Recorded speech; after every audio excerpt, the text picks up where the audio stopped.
Hello YouTube, TGM here with another part 0 video just alongside our One More Marathon, which if you aren't following me on twitch.tv/thegamemechanic, you're probably missing out on.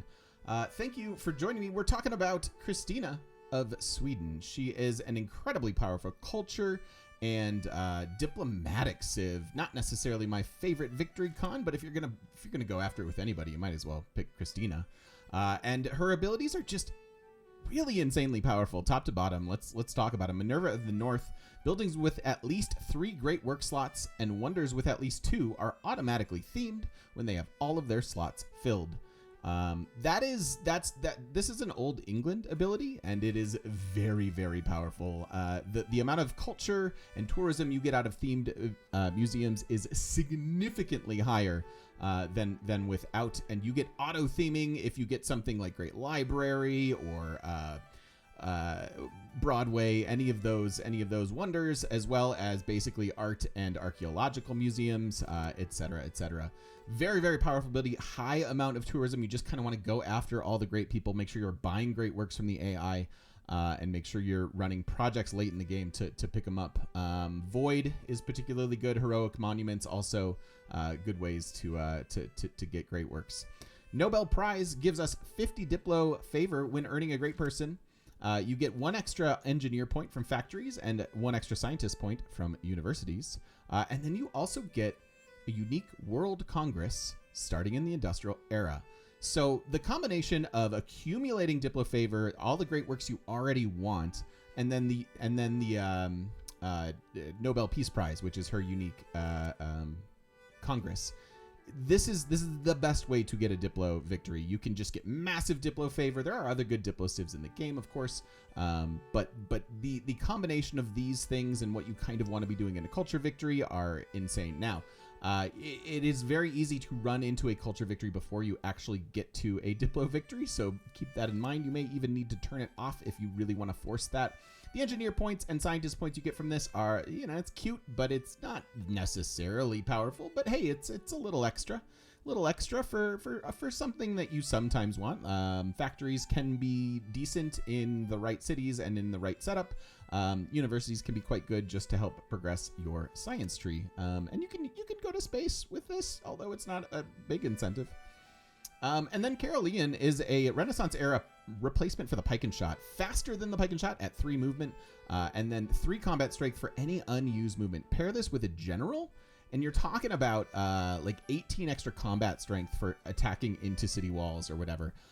Really, really powerful unit. I used this the first time I played Kristina and was very impressed. Extra movement in Civ 6 is already kind of silly good.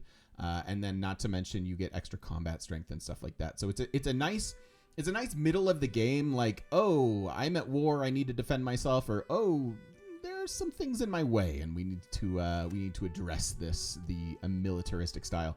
So big fan of the Carolian. It is, it's a pike and shot replacement, so it sort of lacks, it doesn't necessarily fit into every domination style victory, but it's honestly worth going out of your way for. It's quite good. Queensbibliotech. This is gives you 2 slots for writing, music, and any type of art, and gives you a governor title. This is a government plaza building.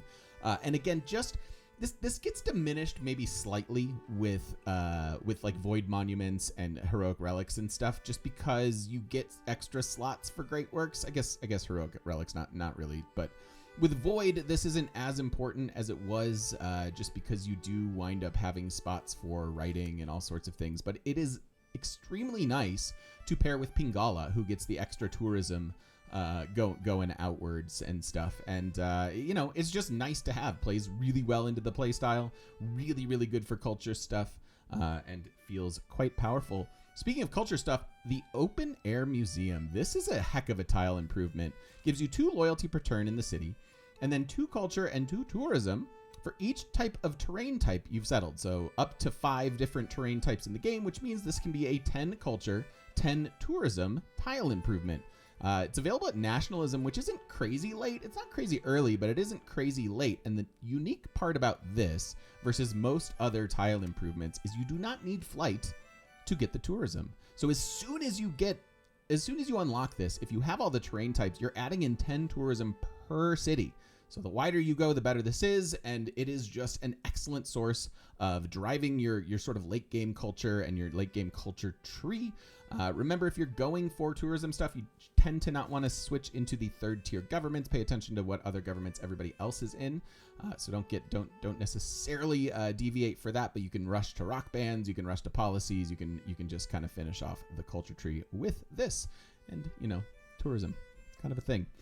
Thank you so much for watching. Kristina, incredibly powerful civ. Play her how you like, but just note that having a good culture game and a good culture tile improvement like this really helps fuel any game you like. So have fun. Thank you for watching, and we'll see you next time.